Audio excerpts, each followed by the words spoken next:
Now, I've been asked to talk about a new initiative linked with CRESI that we're very, very proud of, called the Health Equity in Context, Local Solutions for Global Problems. So it's a way to bring the work that we've been doing with CRESI on health equity issues and social inclusion issues to a more global audience. We're very lucky to be partnering with two universities in Kigali, Rwanda, the University of Rwanda and the University of Global Health Equity. Wonderful partners through Helene and others on the team with whom they've worked on various projects. So we are funded by the university. So Western University has something called the Interdisciplinary Development Initiatives, and these are initiatives that are designed to bring together different disciplines, different groups from the university across different faculties, but also from the community and partnerships more broadly. And the idea is to develop new ways to think about complex problems. So we are working in the space, obviously, of health equity, thinking about problems that occur locally and solutions that can be applied across these different contexts. And it's not just research. I mean, research is a big piece, and I'll briefly talk about our research themes.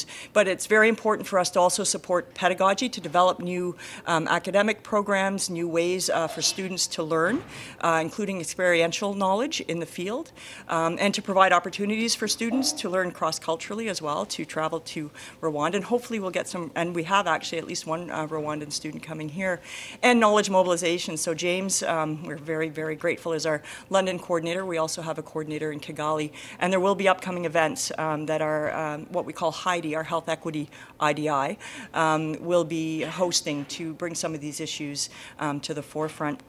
So in terms of our research, and again, I could name all the people on the grant, but that would take up my 5 minutes, so I will not name names, except to say that there are many and they're stellar. We are looking at 3 thematic areas, and the first is on pre- and post-migration health. So we're really interested, certainly in London, about issues of post-migration health, especially in refugee newcomers. So Heather Loco and Loy Wiley are leading that team on the London side, and we have partners in Rwanda who are leading that work there as well. And so these teams sort of work together and then get resources for a student research assistant to help out with that. And then Élisée Nouvet, who is not here today, is working with partners here and abroad to look at power and ethics and how we structure our systems to be able to do research and to develop new knowledge and ensure that we do that in an ethical way.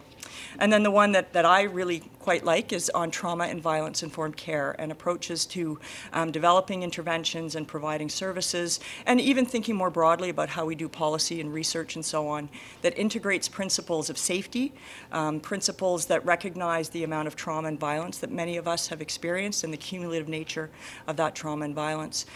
So in that particular theme area, we're doing work here locally. I have one of my students, Tanas Javan, who I think many of you were in the room about a year ago when we started talking a little bit about making London a trauma and violence-informed community.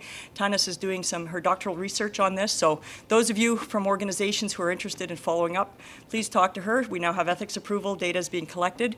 And importantly, we're working with our Rwandan partners to think about what the issues would be on their side that might start to look at, and what we could learn from them, given the experiences over the last couple of decades after the genocide, and the ways that they have learned to be resilient in the face of that sort of trauma. So I see a lot of opportunity for cross-sectoral learning, intersectoral learning. It truly is an interdisciplinary initiative. Helene and I are the primary leads. We knew right away how successful it would be when we, right before Christmas, said to a bunch of people, "Are you in?" Everybody was in, and it really was. We got great support from the university.